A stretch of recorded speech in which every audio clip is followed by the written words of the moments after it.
Welcome জানাচ্ছি সবাইকে। আমি ডেইলি স্টারের এডিটোরিয়াল রিভিউ আজকে শুরু করছি। উদ্দেশ্য হলো আমাদের সবার ভোকাবুলারিটাকে ডেভেলপ করা। আসলে মানুষ যেমন হলো যে এই কথা না জানলে যেমন ভোকাল হওয়া যায় না, ভাষা ভোকাল হইতে অবশ্যই আপনাকে ভাষা জানতে হবে। অনুরূপভাবে কথা বলতে হলে আপনাকে ভোকাবুলারিটা জানতে হবে। আর তাছাড়া আমাদের হলো যে বিভিন্ন পরীক্ষায় যে কোনো এসে রাইটিংয়ের জন্য ভোকাবুলারির দরকার হয়, অ্যান্টোনিম সিনোনিম এগুলোর জন্য দরকার হয়। তাছাড়া মনে করেন যে ট্রান্সলেশন বা রিট্রান্সলেশন করার জন্য দরকার হয়। তো আজকে আমি ডেইলি স্টারের একটা কলাম নিয়ে আলোচনা করছি। এটা হলো এডিটোরিয়াল। এখানে লেখা আছে a rights body that remains paralysed. A rights body হলো যে যেগুলো আইন নিয়ে কাজ করে। বডি হলো যে কোনো সংস্থাকে বোঝায়, যে কোনো একটা বডি। যেমন হলো যেমন আমরা বলতে পারি legal body, there is no legal body in Bangladesh, বা legal bodies is not properly working. তাহলে বডি বলতে যে কোনো সংস্থাকে বডি হিসেবে অনেক জায়গায় ব্যবহৃত হয়। তো এ রাইটস বডি হলো যে সংস্থাগুলো রাইট নিয়ে কাজ করে, এদেরকে রাইটস বডি বলা হয়েছে। যেমন হলো যে রাইটস বডি, যেমন human rights organisation is also a rights body. তাইলে a rights body that remains paralysed, তাহলে আইনের সাথে সংশ্লিষ্ট একটা প্রতিষ্ঠান দ্যাট রিমেন্স প্যারালাইজড, যেটা প্যারালাইজ হয়ে রয়েছে। প্যারালাইজ হলো যেটা কাজ করতেছে না ঠিকভাবে। হিউম্যান বডি যেমন হলো যে কাজ করে না, প্যারালাইজ হলে। অন্যভাবে রাইটস বডি যেগুলো আছে, অনেক সময় এই রাইটস বডিগুলো প্যারালাইজ হয়ে গেছে, এগুলো কাজ করতেছে না। এ লং স্ট্যান্ডিং ইস্যু, এই যে ইস্যুটা হলো দীর্ঘদিনের। লং স্ট্যান্ডিং হলো দীর্ঘদিনের, একদিনের নয়। যেমন আমরা বলতে পারি যে the long standing jam situation in Dhaka. তারপরে হইতে পারে যে the long standing inactiveness of law and enforcement agencies, এরকম বলতে পারি। মানে যে দীর্ঘদিনের, the long standing ineffectiveness of law and order agencies. তাহলে লং স্ট্যান্ডিং হলো যেটা দীর্ঘদিনের। যেমন the long standing government inefficacy, এটা বাংলাদেশে মানে দীর্ঘদিনের লং স্ট্যান্ডিং। তাই লং স্ট্যান্ডিং ইস্যুস, এই ইস্যুটা হলো দীর্ঘদিনের। মানে it is not a short, it is not a temporary issue, it is a long standing issue. long standing issues plugin হলো যে প্ল্যাগ হলো একটা রোগ। আর যখন প্ল্যাগ রোগ হয় তখন কিন্তু অন্য কেউ আক্রান্ত করে। তাহলে এখানে হলো যে প্ল্যাগিং মানে আক্রান্ত করতেছে বুঝাইছে। তাহলে একটা লং স্ট্যান্ডিং ইস্যু প্ল্যাগিং করতেছে, আক্রান্ত করতেছে the national human rights commission নামে বাংলাদেশ একটা, যারা হলো যে হিউম্যান রাইটসের উপরে কাজ করে। এই সংস্থাটার নাম হলো ন্যাশনাল হিউম্যান রাইটস কমিশন। তো এই সংস্থাটাকে প্ল্যাগিং বা আক্রান্ত করতেছে, যেটা একটা লং স্ট্যান্ডিং ইস্যু, যেটা এটাকে আক্রান্ত করতেছে, হ্যাভ রিসারফেসড, এটা আবার পুনরায় বেরিয়ে আসছে। সারফেস হলো উপরের দিকে আসা, আর রিসারফেস হলো আবার নতুন করে জিনিসটার উত্থান হয়েছে। এই জন্য বলছে হ্যাভ রিসারফেসড ইয়েট অ্যাগেন। যেমন হলো যে আমি বলতে পারি যে the issue has resurfaced after long time, মানে দীর্ঘদিন পরে জিনিসটা আবার হলো যে বেরিয়ে আসছে। The investigation resurfaced once again, আবার বেরিয়ে আসছে। তাহলে এটা আবার নতুন করে বেরিয়ে আসছে। ইয়েট অ্যাগেন মানে আরও একবার। As its annual report has revealed প্রকাশ করেছে। অ্যাজ মানে যেহেতু, ইটস অ্যানুয়াল রিপোর্ট ইহার বার্ষিক প্রতিবেদন হ্যাজ রিভেলড প্রকাশ করেছে। যেমন I have revealed the hidden issues to the police. আমি প্রকাশ করলাম হাইডেন ইস্যুগুলা পুলিশের কাছে। তাইলে যে অ্যানুয়াল রিপোর্ট এটা রিভেলড মানে প্রকাশে দ্যাট যে সিন্স 2012 থেকে almost 2/3 of its inquiry request, এদের 3/2 ইনকোয়ারি রিকোয়েস্ট হলো টু হোম মিনিস্ট্রির কাছে over cases of human rights violation, human রাইটসের যে ভায়োলেশনগুলো হয়েছে এ ব্যাপারে তারা যে ইনকোয়ারি রিপোর্টগুলা হোম মিনিস্ট্রির কাছে চাইছে, তাদের 3/2 হলো যে হ্যাজ বিন ইগনোরড, এটা ইগনোর করা হয়েছে, মানে তারা রিপোর্টগুলো ঠিকভাবে দেয় নাই। তাহলে সিন্স 2012 থেকে মানে যে ঘটনাগুলো ঘটছে আর কি 2012 থেকে বলছে যে almost 2/3 of its inquiry request, তারা হলো যে হোম মিনিস্ট্রির কাছে কিছু ইনকোয়ারি রিকোয়েস্ট পাঠাইছে। মানে বিষয়টা হলো যে মানে হোম মিনিস্ট্রির যে বিষয়গুলো তারা নিজেরা ইনকোয়ারি করতে পারে না, এগুলোর জন্য রিকোয়েস্ট করতে হয় হোম মিনিস্ট্রির কাছে। তো তারা যে রিকোয়েস্টগুলো পাঠাইছে almost 2/3 of its inquiry request, তাদের মধ্যে 3/2 হলো যে over the cases human rights violation, যেগুলো ছিল হলো হিউম্যান রাইটস ভায়োলেশনের ওপরে by law enforcer have been ignored, এগুলো তারা ইগনোর করছে, মানে তারা রিপোর্টগুলো ঠিকভাবে দেয় নাই।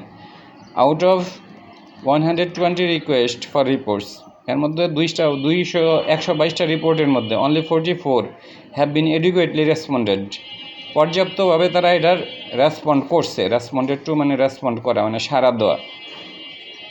দিস ইলাস্ট্রেট, এটা ব্যাখ্যা করে হাউ লিটল লিভারেজ মানে তার কী রকম শক্তি আছে। লিভারেজ হলো যে শক্তি থাকা, মানে পাওয়ার যে এক্সারসাইজ করতে হলে হলো যে every institution need leverage. If the প্রতিষ্ঠান have more leverage they can exercise more power. তো যাই হোক, আমরা লিভারেজ শব্দটা বুঝতে পারছি। This illustrate how little leverage, তাদের হলো ক্ষমতাটা খুবই কম, little leverage. I have, some people have no leverage, or some people are using all their leverage to put the culprit into law and order. তো leverage হলো যে মানে হলো যে শক্তিটা, ওই শক্তিটাকে বোঝায়। এটা লিভার থেকে আসছে। লিভার হলো যে আমরা জানি যে কোনো যন্ত্র চালাইতে যে লিভারটা ব্যবহার করলে যন্ত্রের ক্ষমতাটাকে অনেক বাড়ানো যায়। যেমন আমরা হলো যে ডেকির ক্ষেত্রে হলো যে আছে বিভিন্ন লিভারেজটা একটু আপনারা দেখে নেবেন। লিভারেজ হলো একটা যন্ত্রের একটা অংশ যেটা যন্ত্রের ক্ষমতাকে অনেক বাড়ায় দেয়। This illustrate how little leverage, তাদের খুবই কম ক্ষমতা আছে। অ্যান্ড অথরিটি দ্য কমিশনের আছে to address such violation. Address মানে প্রতিকার করা। যেমন হলো যে the law enforcement agency should address the public anger, অথবা the government should address the প্রতিকার করা।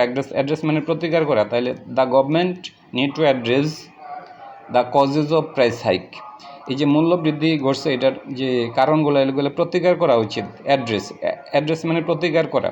আপনারা সবাই ব্যবহার করবেন শব্দগুলা, আমি ব্যবহার করে দেখাচ্ছি। Addressing the issue is very important, মানে ইস্যুটাকে অ্যাড্রেস করা এটা খুবই গুরুত্বপূর্ণ, এটা প্রতিকার করা। অথরিটিজ, আচ্ছা, leverage and authority the commission has আছে টু অ্যাড্রেস মানে হলো যে প্রতিকার করতে সাচ ভায়োলেশন, এ ধরনের violation. Giving rise to the old age question, এটা জন্ম দিতেছে পুরাতন যে প্রশ্নটা, ওইটা পুরাতন প্রশ্নের অবতারণা করতেছে। গিভিং রাইজ মানে হলো যে জন্ম দিতেছে to the old age question, যে পুরাতন। ওল্ড এজ হইল যে এটা নিউ কোশ্চেন নয়, এটা দীর্ঘদিনের যে কোশ্চেন, এটাকে ওল্ড এজ কোশ্চেন বলা হয়েছে। What is even the point, এই মানে পয়েন্ট হলো যে যৌক্তিকতা। What is even the point of having this commission, এই কমিশনটা থাকার কি যৌক্তিকতা আছে এটা বোঝাইছে। What is even the point, আমরা বলি না there is no point of giving salary to the people if it cannot profit. তাহলে পয়েন্ট মানে যৌক্তিকতা। What is even the point, মানে এটা কি যৌক্তিকতা আছে of having this commission, having মানে থাকা, দিস কমিশন, এই কমিশনটা থাকার যৌক্তিকতা কি আছে। If it can not fulfil the duty, যদি এটার ডিউটিটা করতে না পারে। আমি একটু দ্রুত আগাই। Aside from the obvious political, from মানে ছাড়া, যেমন aside from political pressure, aside from price hike, মানে প্রাইস হাইকটা বাদ দিলে। তারপরে হলো aside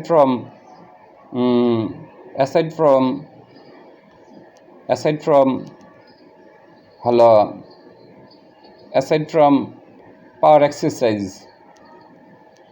government people don't have much efficacy, আমরা বলতে পারি। মানে পাওয়ার এক্সারসাইজ ছাড়া এটাকে বাদ দিলে তাদের খুব একটা মানে হলো যে ইফিকেসি নাই, মানে দক্ষতা। Aside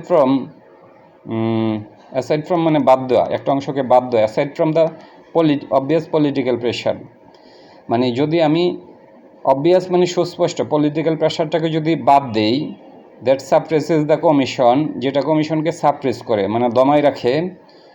due to which it can not thoroughly investigate the many allegations of surveillance.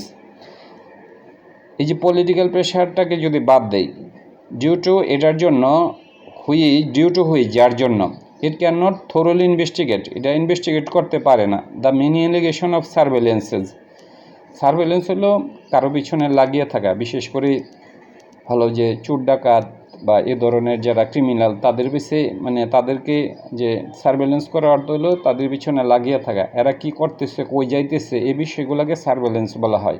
Surveillance হলো তদারকি করা। তদারকি বলতে এখানে হলো খারাপ লোকদের তদারকি বুঝাইছে। তাহলে মানে এখানে আবার বলি aside from the obvious political pressure, মানে যদি আমি বাদ দেই পলিটিক্যাল প্রেশারটাকে, দ্যাট সাপ্রেসেস, যেটা দমন করে দ্য কমিশনকে, due to which it can not thoroughly investigate, এই জন্য এটা ইনভেস্টিগেট করতে পারে না। মেনি অ্যালিগেশনস মানে হলো অনেক অভিযোগ, অফ সার্ভেলেন্সেস মানে বিভিন্ন চোর ডাকাত এগুলোর পিছনে লাগিয়ে থাকার। এনফোর্সড ডিসঅ্যাপিয়ারেন্সেস, জোরপূর্বক যে অনেক সময় যে মানে হারায় যায় মানুষ। এনফোর্সড ডিসঅ্যাপিয়ারেন্সেস হলো অনেক সময় যে যেমন ইলিয়াস আলীকে ধরে নিয়ে গেছে, এটা হলো এনফোর্সড ডিসঅ্যাপিয়ারেন্সেস। সে ডিসঅ্যাপিয়ার হয়েছে এবং তাকে জোরপূর্বক ডিসঅ্যাপিয়ার করা হয়েছে। ডিসঅ্যাপিয়ার মানে অদৃশ্য হয়ে যাওয়া, এনফোর্সড ডিসঅ্যাপিয়ারেন্সেস।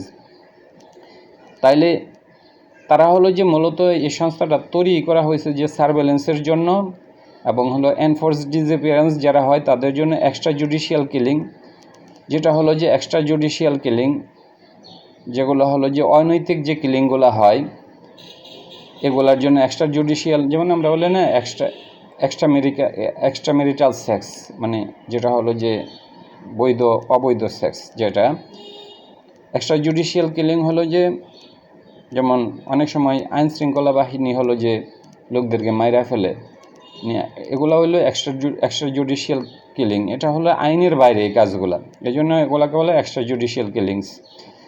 যা the NHRC is heavily constant by its very founding law. এই যে বললো যে তারা মানে যদি তাদের উপর যে মানে তাদের উপর যে হলো যে একটা প্রেশার ক্রিয়েট করা হয় তাদেরকে সাপ্রেস করার জন্য, এটার বাইরেও এটাকে যদি একপাশে রেখে দেয়, এর বাইরে আরেকটা জিনিস হলো যে দে আর হেভিলি কনস্ট্যান্ট, তারা হলো যে তারা মানে একটা সীমাবদ্ধতার মধ্যে আছে, বাই ইটস ভেরি ফাউন্ডিং ল। তাদের মানে ফাউন্ডিং লটাতে একটু সমস্যা, মানে এনে লেখক বলছে যে মানে তাদের তো হলো যে ফাউন্ডিং, তাদের ওপর তো হলো যে বিভিন্ন ধরনের হলো রাজনৈতিক প্রেশার আছেই, যেটা তাদেরকে সাপ্রেস করে। এর বাইরে হলো যে তাদের মূল সমস্যা হলো যে দে আর কনস্ট্যান্ট, মানে তারা সীমাবদ্ধ, দে আর হেভিলি কনস্ট্যান্ট, তারা মানে সীমাবদ্ধ বাই ইটস ভেরি ফাউন্ডিং ল। তাদের যে অর্গানাইজেশন তৈরির সময় যে আইনটা করা হয়েছে ওইটার মধ্যে দুর্বলতা আছে। The national rights commission act 2009 রেস্ট্রিক্টস, এটা বাধা দেয় the commission from investigating any discipline force, মানে ডিসিপ্লিন ফোর্সকে তারা হলো যে ইনভেস্টিগেট করতে পারবে না। ডিসিপ্লিন ফোর্স বলতে ইনক্লুডিং পুলিশ অ্যান্ড র্যাব, বিশেষ করে র্যাব এবং পুলিশ এ ধরনের যারা ডিসিপ্লিন, এগুলাকে ডিসিপ্লিন ফোর্স বলছে, এগুলা তারা করতে পারবে না, মানে তারা ইনভেস্টিগেট করতে পারবে না। আমি একটু দ্রুত যাই। It also allows the NHRC to request reports and information from the home ministry. তারা তাদের কোনো মানে ইনভেস্টিগেট করতে পারবে না, কিন্তু তারা হোম মিনিস্ট্রির কাছে রিপোর্ট চাইতে পারবে যদি কোনো ব্যাপারে তাদের রিপোর্টের দরকার হয়, মানে কোনো বিষয় যদি তাদের জানার থাকে। Recommended the ministry conduct investigation, মূলত হলো যে মানে ইনভেস্টিগেশনটা করবে হলো মিনিস্ট্রি, তারা করতে পারবে না তাদের জন্য। Not only that the NHRC's role largely remain on paper, মানে তাদের যে দায়িত্বটা এটা কেবল যে not only does the NRC's role largely remain on paper, কেবল এটা তাদের যে দায়িত্বটা এটা কেবল কাগজে কলমই নয়। Ironically it is the paper that stops the commission from doing its job. Not only does the NHRC's role largely remain on paper, মানে তাদের হলো যে দায়িত্বটা কেবল কাগজে কলমই নয়, কেবল not only does the role, not only cable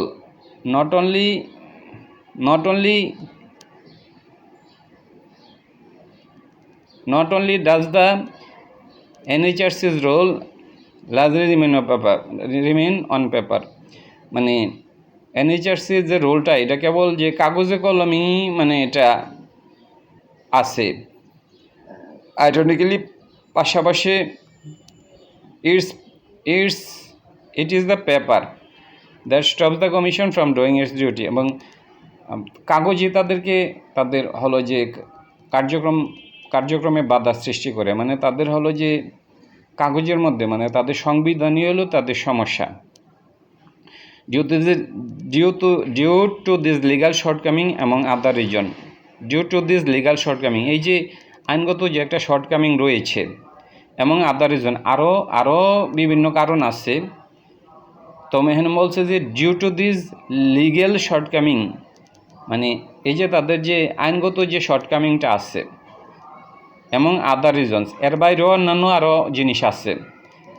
the NHRC is not considered fully compliant, আর ওই যে হিউম্যান রাইটস অর্গানাইজেশন যেটা বাংলাদেশের, এটা কমপ্লায়েন্ট নয় উইথ দ্য প্যারিস প্রিন্সিপাল। এটা আন্তর্জাতিক একটা প্রিন্সিপাল আছে প্যারিস প্রিন্সিপাল, তার সাথে এটা সঙ্গতিপূর্ণ নয়।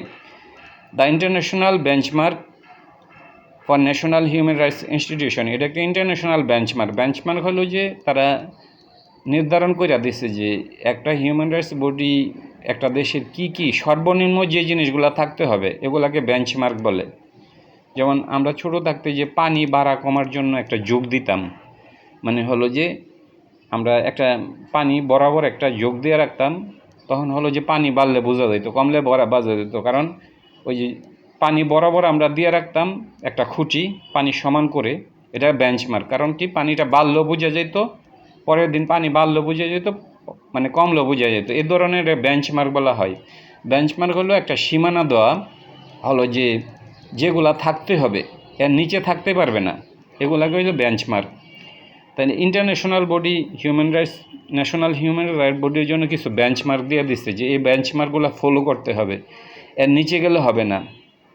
তাহলে এই শব্দটা আমরা কিন্তু ব্যবহার শিখতে হবে। যেমন every legal body should have some benchmark, nations nations national constitutions also should have some benchmark on human rights. এভাবে আমরা এই জিনিসটা ব্যবহার করব অ্যারাউন্ড দ্য ওয়ার্ল্ড। এখানে হলো যে ওই যে প্যারিস যে ইয়াটা আছে প্রিন্সিপাল, মানে ওইটা দিয়ে দিছে যে বেঞ্চমার্কগুলো কী হবে। Let us not forget that the NHRC, whose recruitment process is heavily influenced by the government. Let us not forget, আমাদের ভুলে গেলে চলবে না যে মানে NHRC, national human rights commission, whose recruitment process is heavily influenced, তাদের রিক্রুটমেন্টটা হলো যে হেভিলি ইনফ্লুয়েন্স বাই গভর্নমেন্ট দ্বারা এটাকে প্রভাবিত করা হয়। ওয়াজ র্যাঙ্কড, আর এটার র্যাঙ্কিংটা হলো সেকেন্ড টু লাস্ট, মানে লাস্টের দিক থেকে সেকেন্ড, মানে একদম লাস্ট না, হলো যে তাদের র্যাঙ্কিংটা হলো যে একদম শেষের আগেরটা, সেকেন্ড টু লাস্ট। লাস্ট হলো তো last year, second to last হলো দ্বিতীয়, শেষের দিক থেকে দ্বিতীয় in Asia last year, as per evaluation by an Asian NGO network on national human rights institution. এনে যারা এটা ইয়া করছে তাদের নাম দিছে। All this point to one conclusion, সব কিছু একটা কনক্লুশন নির্দেশ করে, পয়েন্ট মানে নির্দেশ করে। The narrative that the commission, মানে বলা হয় যে দ্য ন্যারেটিভ একটা বর্ণনা, that the commission is independent, যে হলো যে commission independent statutory body. Statutory body হলো যে যেটা হলো যে আইন দিয়া সংবিধিবদ্ধ, যেটা আইন দিয়া লেখা, মানে স্ট্যাটিউটরি বডি হলো যে সংস্থাগুলার হলো যে স্ট্যাটিউটরি বডি হলো যে যারা আইন নিয়ে কাজ করে, সংবিধিবদ্ধ, এবং হলো কোনটার জন্য কি হবে এগুলা নির্ধারিত আছে। এই ধরনের বডিগুলোকে স্ট্যাটিউটরি বডি বলে, যেমন human rights commission is a statutory body. তারপরে হলো যে there are many statutory body for মানে safeguarding the people rights. The statutory body in Bangladesh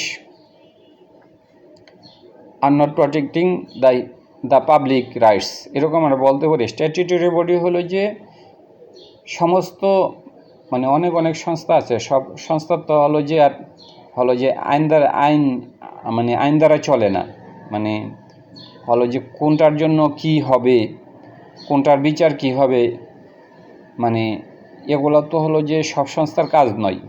তবে কোনো সংস্থা, যেমন কিছু সংস্থার কাজ আছে যে এগুলো আইন দ্বারা লিপিবদ্ধ, মানে আইন করা আছে যে এটা হলে এটা হবে, এগুলাকে বলে statutory body. Authorise the commission and investigate rights violation, এটাকে অথরাইজ করছে মনিটর ইনভেস্টিগেট রাইটস ভায়োলেশনগুলো মনিটর তারা করতে পারে। No matter how the perpetrator may be, যে এটার পারপিট্রেটর হোক না কেন, যে এটা করুক না কেন, is far from the truth, এটা সত্য কথা থেকে এটা হলো যে অনেক দূরে। বলে যে মানে হিউম্যান রাইটস কমিশন এটাকে ইন্ডিপেন্ডেন্ট স্ট্যাটিউটরি বডি, তাদের অথরিটি আছে, has authorize to monitor investigate human rights violation, তাদের হিউম্যান রাইটস ভায়োলেশন মানে ইনভেস্টিগেট করার মতো ক্ষমতা আছে।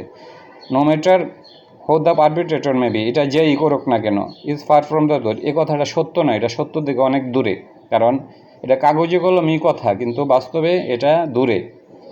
While law enforcement agencies have mechanism আর internal investigation, law enforcement agencies যেগুলো আছে have mechanism for internal investigation, যে বাংলাদেশের যে ল এনফোর্সমেন্ট, পুলিশ, র্যাব, এগুলার তাদের একটা মানে ওন মেকানিজম আছে, তাদের ইন্টারনাল ইনভেস্টিগেশন তারা করতে পারে যে কোনো ব্যাপারে। যেমন পুলিশ কোনো অন্যায় করলে অথবা র্যাবের কোনো কর্মকর্তা করলে তারা তাদের ইন্টারনাল বডি আছে, ওগুলোর মধ্যে তারা ইনভেস্টিগেশন করতে পারে। Time and again have been seen just how flood and motivated that can B, এটা টাইম অ্যান্ড এগেন মানে বারবার, উই হ্যাভ সিন আমরা দেখেছি, জাস্ট হাউ ফ্লড এটা কত ত্রুটিযুক্ত, and motivated that can be, মানে ফ্ল হলো যে ত্রুটি, মানে we have some inherent flaws in our law, আমাদের হলো যে ইনহেরেন্ট কিছু ফ্ল আছে আমাদের আইনগুলাতে, flaw. His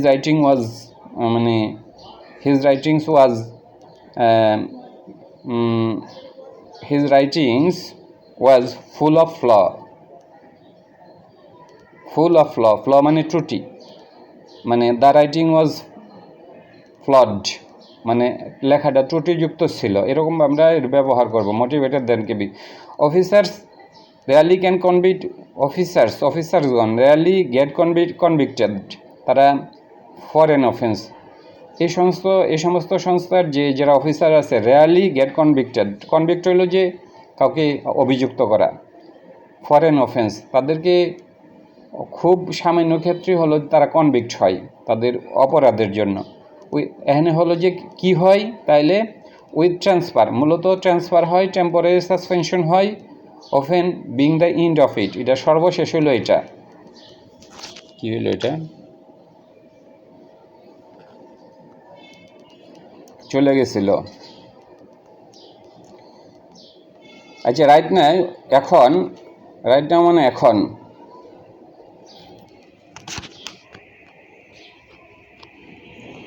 what is the essential in amending the HRRC law, right না বর্তমানে। হোয়াট ইজ এসেনশিয়াল, কিটা জরুরি, কোনটা জরুরি, ইজ অ্যামেন্ডিং মানে সংশোধন করার জন্য।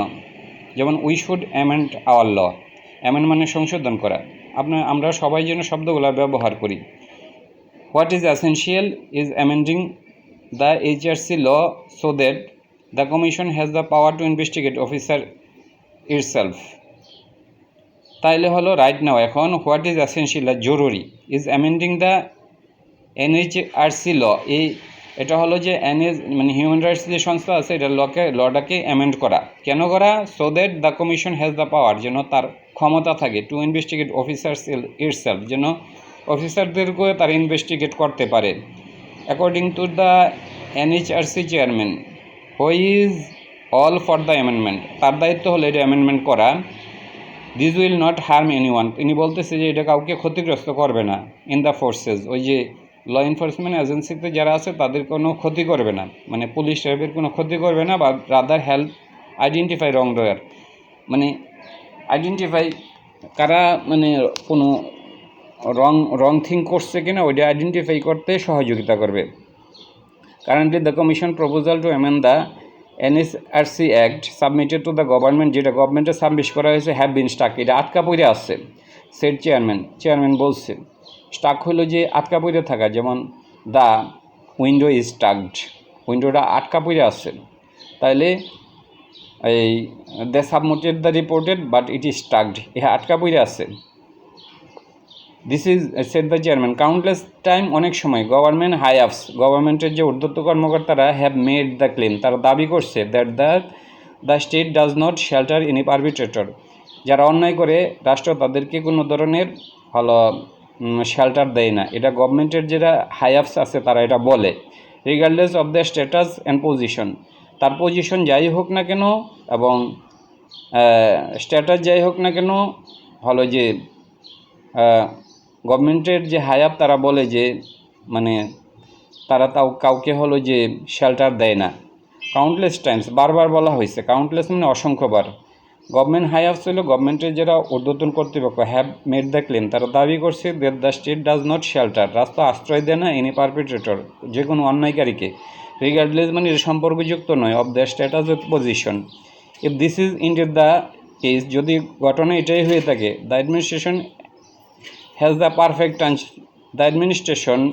the perfect chance to prove that, যদি এটাই হয়ে থাকে তাহলে গভর্নমেন্টের একটা চান্স আছে যে এটা প্রমাণ করার, বাই ডুইং অ্যাওয়ে, রদ করা, ডু অ্যাওয়ে উইথ মানে রদ করা, by doing away with the section, এই সেকশনটাকে রদ করা। That bars the NHRC from investigating law enforcement directly, যেটা হলো যে ল এনফোর্সমেন্ট এজেন্সিকে তারা করতে পারে না, ডাইরেক্টলি ইনভেস্টিগেট করতে পারে না। এটাকে হলো যে ডো অ্যাওয়ে হলো যে এটাকে রদ করা। যেমন the government should have done away with, should have done away with the law, মানে এই আইনটাকে রদ করা উচিত। ডো অ্যাওয়ে উইথ মানে we are not doing away with our black laws, do away with মানে রদ করা, we are not doing away we are not doing away with our black laws. আমাদের যে কালো আইনগুলো এগুলো আমরা হলো যে সংশোধন রদ করতেছি না। ধন্যবাদ।